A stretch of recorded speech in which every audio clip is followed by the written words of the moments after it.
Today on the newscast, China making major moves in the Middle East as it pushes for global government.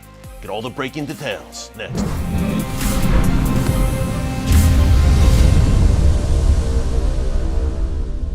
Hey folks, Eric Stakelbeck here. Welcome to the Watchman Newscast. We've been telling you about an alliance of four nations that I call the Gathering Storm Coalition.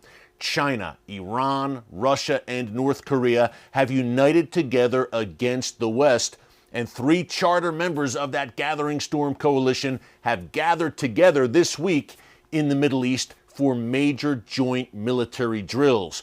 China, Iran, and Russia, their navies are training together in the Gulf of Oman through Sunday, March 19th. Now, the Biden administration says they're, quote, watching this very closely. I would hope so.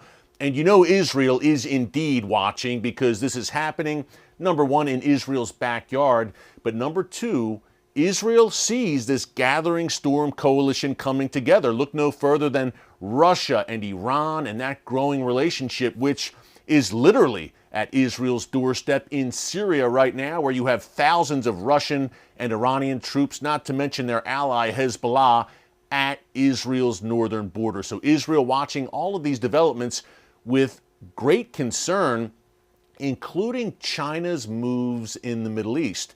Now, last week we told you about China playing the lead role in brokering this new normalization of relations, a diplomatic deal between Iran and Saudi Arabia. And folks, don't forget that China also, in 2021, signed a $400 billion 20-year deal with Iran, a cooperation agreement that will see China give Iran technological know-how, I'm sure some military know-how as well, and in exchange, Iran will send China cheap fuel. And folks, that's one reason China is getting involved more in the Middle East. A few reasons. Number one, there is energy there, oil and gas, and China needs oil and gas for its very large population and its growing war machine.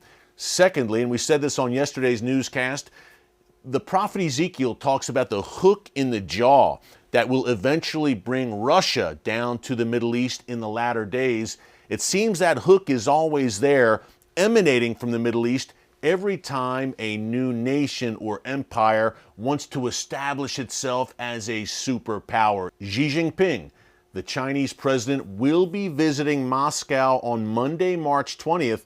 Now, he's meeting on the 20th and 21st with Russian President Vladimir Putin. It will be Xi's first visit to Russia since the war with Ukraine broke out in February 2022. So we will watch very closely to see what kind of statements come out of these meetings between Xi and Vladimir Putin, two members of this Gathering Storm Coalition. And there are differing ideologies among these four leading members. Again, Iran, North Korea, China, and Russia.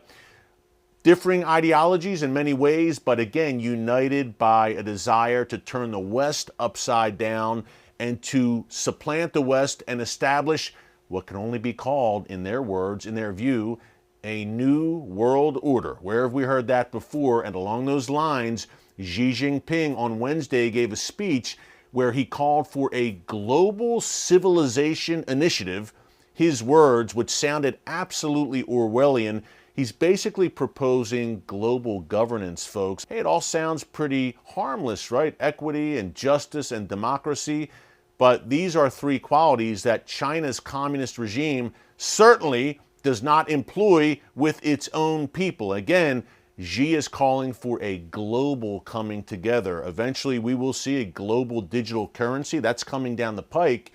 And the Chinese social credit system, which is enforced by the communist regime in Beijing, a completely draconian system where the Chinese people are repressed, where they have no freedom of speech, really no freedom of movement at the end of the day, as the regime in Beijing, the regime of Xi, is always watching. We're going to talk to someone who was targeted, sanctioned by the regime in Beijing in a minute. But up first, I want to tell you about the sponsor for today's newscast. We talk a lot here on the newscast about Israeli innovation and how Israel is blessing the world with amazing scientific, high-tech, health, and medical breakthroughs.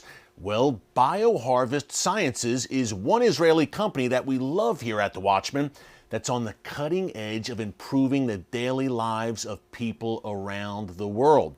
They've introduced an incredible new product called Vinia, which is now Israel's leading blood flow superfood. Now, the reason why Vinia is so effective is because it increases blood flow and improves circulation, which means you'll have more physical energy and mental alertness throughout the day to do the things that you love. Vinia significantly increases the dilation of your arteries, which means more oxygen and nutrients get to your brain, your heart, and other tissues that support heart health. And folks, best of all, it's made in Israel, which means you're not only getting healthier, but you're also blessing Israel through supporting an Israeli-made product and a great Israeli company. You see the information there on your screen. To get started with Vinia, just call 1-800-600-3619 or visit ViniaBloodFlow.com and be sure to use the discount code WATCHMAN to get a 10% discount on your first purchase. Hey, don't miss out on this great opportunity to improve your health and well-being. I highly recommend that you try Vinia today. But let's dig now back into the China issue, which is the main focus of today's newscast. As I mentioned a minute ago, Xi is talking about a global civilization initiative. But what does Xi's worldview look like, and how does he employ it in his own country, and what are the consequences for Christians? Take a look. And we are joined here at the Museum of the Bible in Washington, D.C. by author and activist Johnny Moore. Johnny, it's great to have you with us. Good to be with you.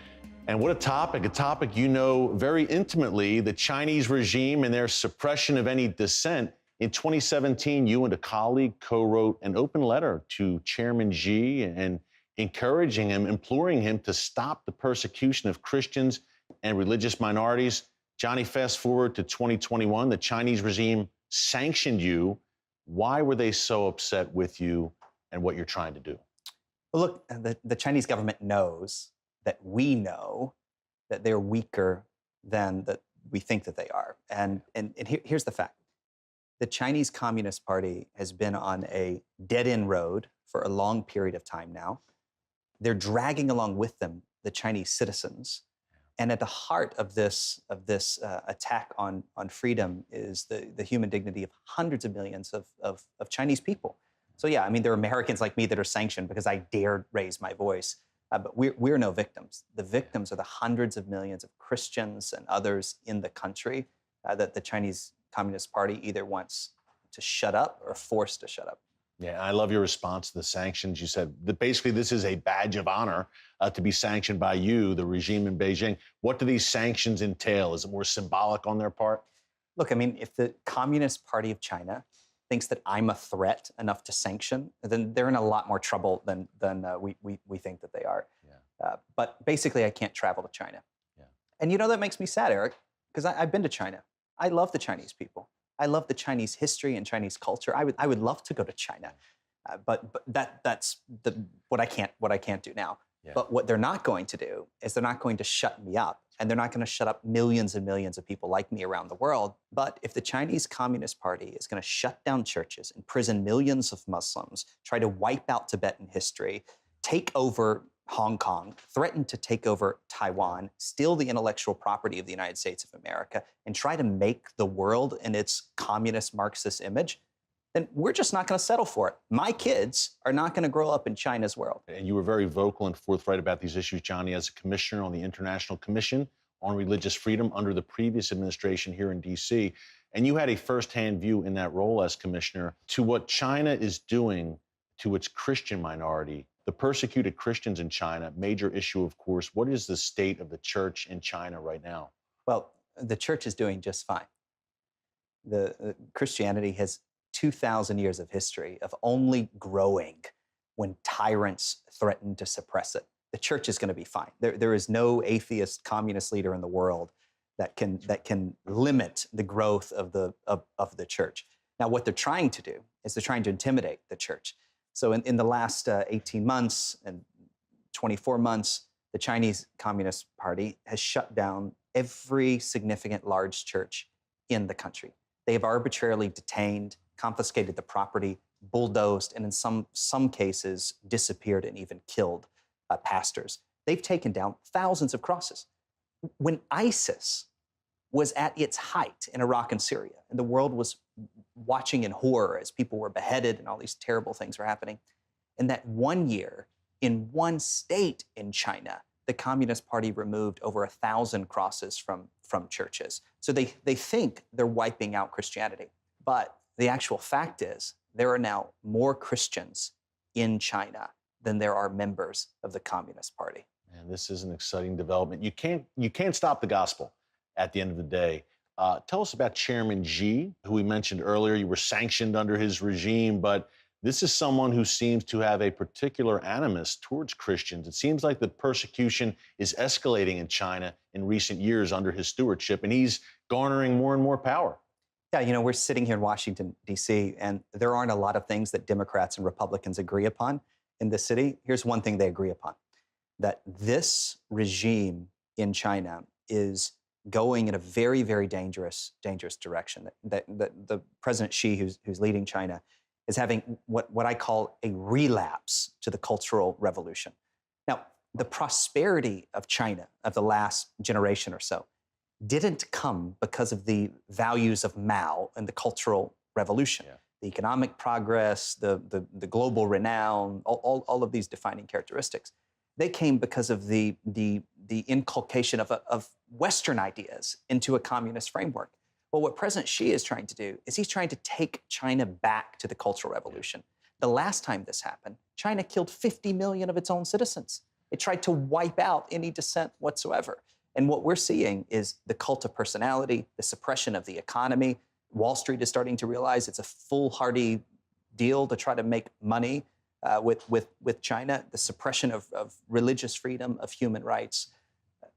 He has one goal, that is to control the Chinese people, and along the way to control the rest of the world. Now, if you want to see my entire interview with Johnny Moore, be sure to check out our TBN special, The Rise of China. I believe it's one of the most important programs I have ever hosted. And folks, keep the church in China, which Johnny talked about in that interview, keep them in your prayers. It is one of the fastest growing churches in the world, despite, as Johnny described, relentless persecution from the communist regime in Beijing. At the end of the day, though, be encouraged, because as China shows, and because as we've seen throughout history, you can't stop the gospel. Thanks so much for joining us here today on The Watchman. Until next time, God bless you. And remember, never hold your peace. Hey everyone, thanks for checking out the Watchman Newscast. Make sure you hit the subscribe button so you never miss an upload, and tap the bell icon so you're notified every time a new video is posted. And don't forget to share your thoughts, insights, and comments below. Thanks for watching. We'll see you back here tomorrow.